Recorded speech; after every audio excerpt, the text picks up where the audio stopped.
حضرت علی رضی اللہ تعالیٰ عنہ ایک دفعہ راستے سے گزر رہے تھے، دیکھا کہ ایک شخص صبح سورج نکلنے کے کافی دیر بعد بھی سو رہا تھا، تو حضرت علی رضی اللہ تعالیٰ عنہ قریب گئے اور فرمانے لگے، اے بندہ خدا، یاد رکھنا زیادہ سونے والے اور نکمے انسان سے اللہ نفرت کرتا ہے، کیونکہ ایسا انسان اپنی دنیا اور آخرت دونوں ہی شیطان کو بیچ دیتا ہے۔ میں نے اللہ کے حبیب صلی اللہ علیہ وسلم سے سنا کہ اللہ نے کسی انسان کا مقدر خراب نہیں کیا، یہ انسان کی اپنی سستی اور غلط فیصلوں کا نتیجہ ہے کہ انسان اپنی منزل تک نہیں پہنچ پاتا۔ تو وہ کہنے لگا، یا علی، میں ایسا کیا کروں کہ اپنی منزل تک پہنچ جاؤں اور دیر تک سونے کی عادت ختم ہو جائے؟ حضرت علی رضی اللہ تعالیٰ عنہ نے فرمایا، تم رات کو سوتے وقت سورہ نصر کو 21 مرتبہ پڑھو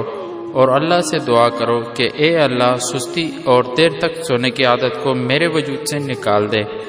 اللہ کے کرم سے تم اس عادت سے نجات پا کر کامیابی و فراوانی تک پہنچ جاؤ گے۔